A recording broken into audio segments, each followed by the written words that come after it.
NATO's July summit in Washington was a historic moment. The alliance celebrated its 75th anniversary. Despite its ripe old age, its original founding in 1949 remains as relevant as ever. The North Atlantic Alliance was created in response to the Soviet threat. After 75 years, the alliance is doing exactly the same thing. Only the adversary's trademark has changed, from Soviet to Russian, as have the opponent's conventional power, which bears no resemblance to the USSR's peak capability. Despite NATO's seniority, the organization is still younger than the future president of the United States, whoever that may be. However, unlike the species Homo sapiens, the alliance does not suffer from cognitive decline with age. Thus, the summit became a perfect illustration of the current state of the international relations game.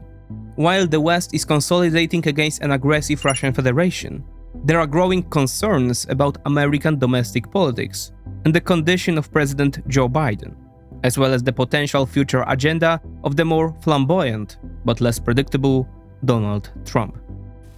There is no denying that the Allies have expended a great deal of energy preparing to meet the challenges of the global security environment. Over the past few years, they have been building capacity to counter Russian aggression, rebuilding their own military capabilities, strengthening the eastern flank, redeploying new forces, and reforming the command system, culminating in the new defense plans that have just been adopted. Why was the NATO summit important? And how does the leadership crisis in the United States affect global geopolitics? More on that in today's episode.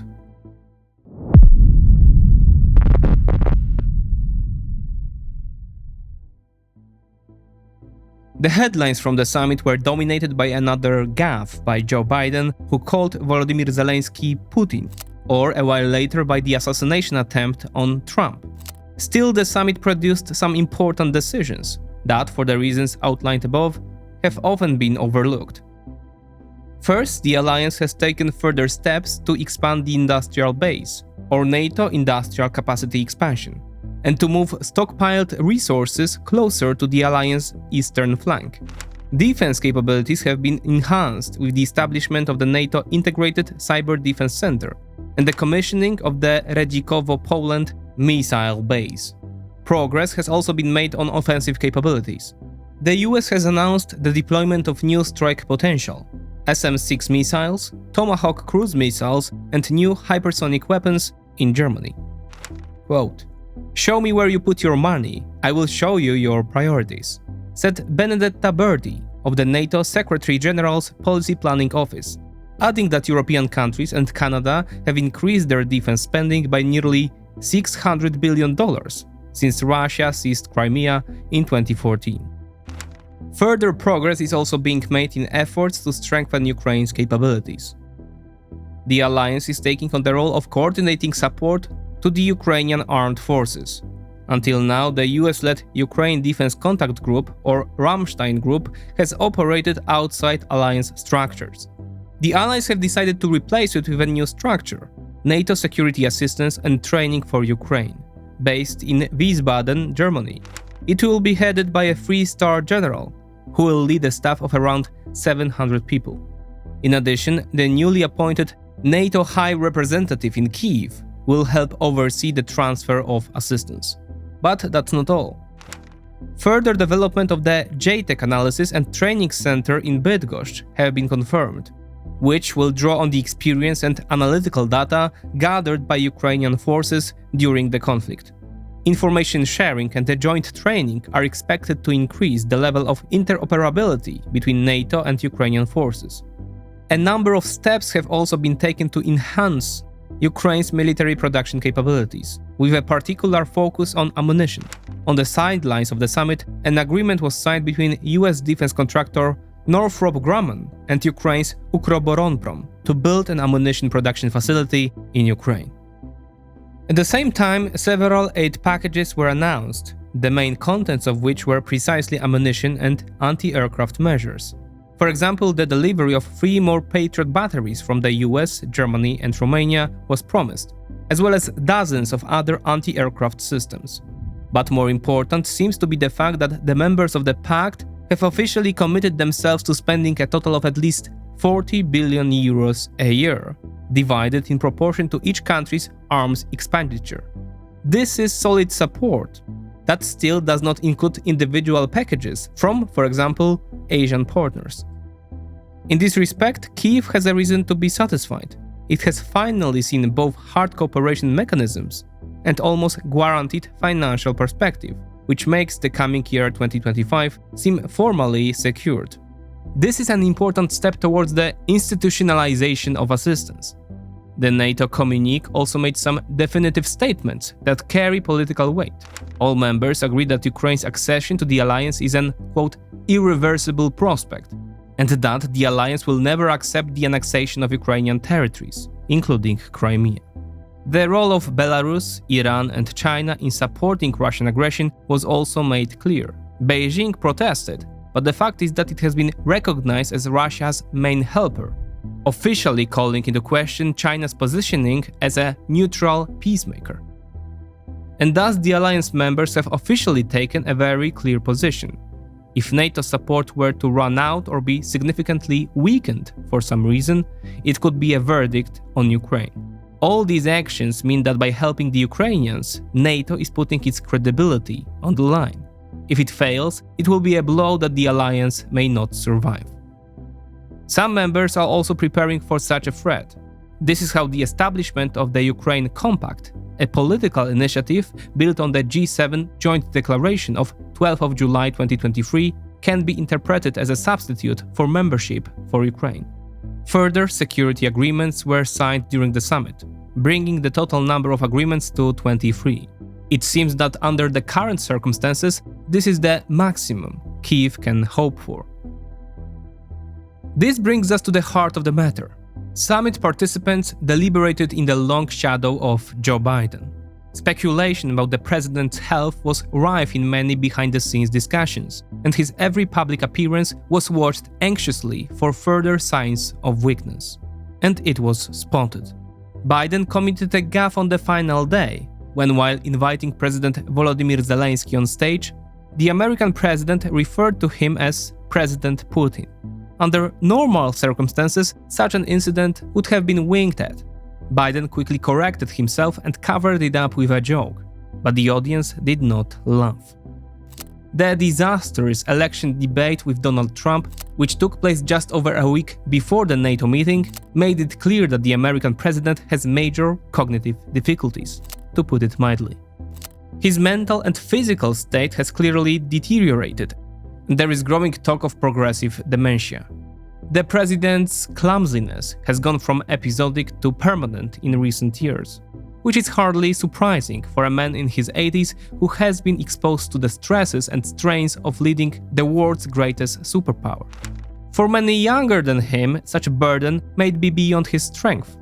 But despite growing calls within the Democratic Party for him to withdraw from the race, Biden remains confident that he has a chance of winning the election in November. But he seems to be alone in this view. Meanwhile, just after the NATO summit, the whole of America held its breath when Thomas Matthew Crooks almost killed Donald Trump. The failed assassination attempt, from which Trump escaped with only a scratch, has only strengthened the Republican candidate's position ahead of the upcoming elections. In addition, Biden has become unreliable in his stated desire to bring about a Ukrainian victory in the war. He continues to pursue a policy of self-restraint, avoiding escalation, that de facto encourages the Russians to push the boundaries of what is acceptable and to engage in more and more hybrid aggression against Western states. At the end of June, US military bases in Europe were put on high alert due to the threat of attacks by Russian saboteur groups. And during the summit, the media leaked information about the failed Kremlin-ordered assassination attempt on the head of the German arms company Rheinmetall, Armin Pepperger. Even in the summit communique itself, NATO explicitly refers to the threat of hybrid attacks, sabotage of critical infrastructure, including undersea ICT cables. Despite this, there is no visible sign that the West is actively countering with a symmetrical response to the attacks or a clear transfer of costs to the enemy's territory.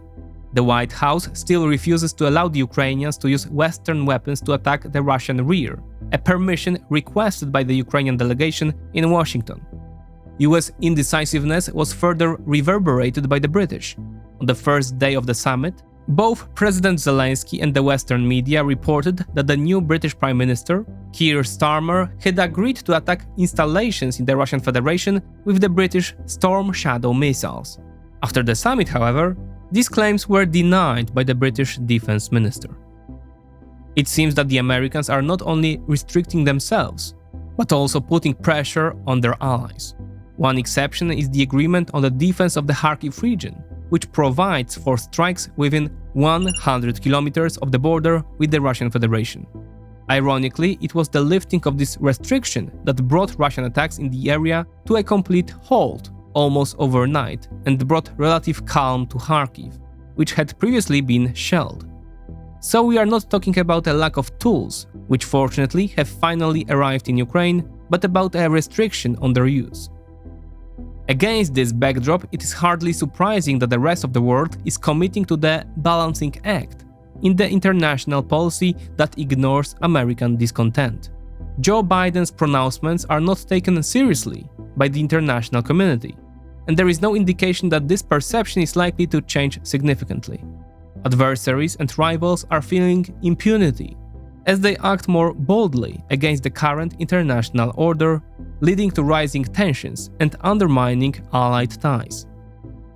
Indeed, the US problems overlap with similar difficulties for other theoretical leaders in the West. President Emmanuel Macron's electoral gambit has led to internal chaos, which may have curbed the rise of Marine Le Pen's National Rally, but at the cost of losing the presidential majority and the rise of the far left with people like Jean-Luc Mélenchon, who opposes both NATO and the EU.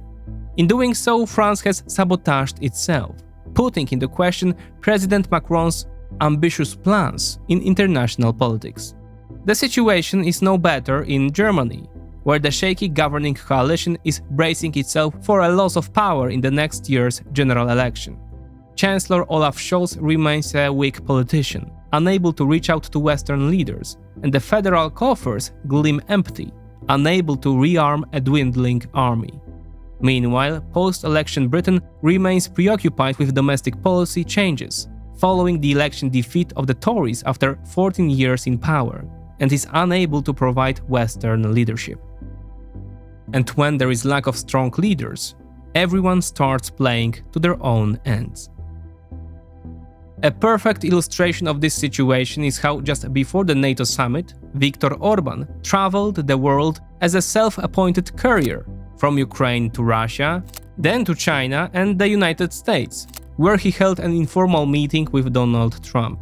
Despite the fact that Hungary holds the presidency of the European Union for this 6-month period, his self-appointed mission was not agreed or accepted by any member of the alliance or the European Union.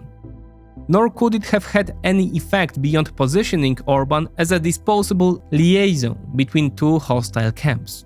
His position is like a flag, showing which way the wind is blowing. By contrast, Prime Minister Narendra Modi visited Vladimir Putin in Moscow on the day Russian forces bombed a children's hospital in Kyiv. India is the second country after China to reap huge benefits from trading in underpriced Russian commodities, which it pays for in rupees and resells more expensively in dollars.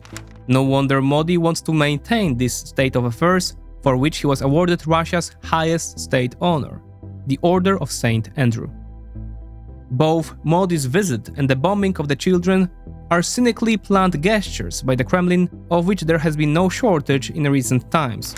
The Russian Federation has just taken over the presidency of the UN Security Council, on the occasion of which it held a banquet barely a day after the bestial attack on the hospitalized children. The dish served was called Chicken Kyiv. Putin wants to show that whatever he does, whatever crimes he commits, there will be no consequences. Similarly, Prime Minister Modi need not fear them, or anyone who breaks Russia's isolation by engaging with it. This is another step towards weakening the West. The ultimate goal is to achieve a ceasefire on his terms, not the West's or Ukraine's for that matter. Regardless of what Joe Biden himself and his entourage say, the world no longer believes he will win, and is beginning to position itself for the expected inauguration of Donald Trump after the November elections. The Kremlin sees this as its big chance for a favorable settlement of the ongoing war. Vladimir Putin is putting on a good face and using the entire propaganda machine to convince the world that Russia is doing well, both economically and militarily, despite the obvious facts and data. Old Russian T-62 tanks are increasingly appearing on the front line, and there is a shortage of men and ammunition to carry out major offensive operations. With record losses, Russian territorial gains remain minimal, on a scale that cannot lead to a breakthrough on the front. For now, access to intermediates and components and the sanctions-hit ability to export raw materials are enough to keep the Kremlin afloat, but the situation is steadily deteriorating. For the Russians, a ceasefire or freezing the conflict is an absolute necessity. This theater is meant to convince Trump and his entourage to force Ukraine into a ceasefire that is unfavorable to them, so that Trump can concentrate on other international challenges and isolationist policies. Viktor Orban's self-proclaimed mission, Iran's involvement in the Middle East conflict, North Korea's aggressive behavior, and Chinese pressure simulating an air and naval blockade of Taiwan fit perfectly into this narrative. Launching multiple conflicts at once is designed to divert US attention, stretch Western forces, and fuel isolationist tendencies. Trump's choice of J.D. Vance as his running mate or a vice presidential candidate who makes no secret about his anti-Ukrainian and isolationist rhetoric adds to the fears about the state of affairs after the November elections. Anxiety about the immediate future was palpable at the Washington summit and clouded its generally positive tone. NATO has finally reached a level where it can realistically think about actually defending its eastern flank in a full-scale conflict. The alliance is much stronger today than it was 3 years ago, but it suffers from the political weakness of its leadership. NATO's muscles are growing, its heart is in the right place, but not its head, which seems as foggy as the mind of an American president. What an irony.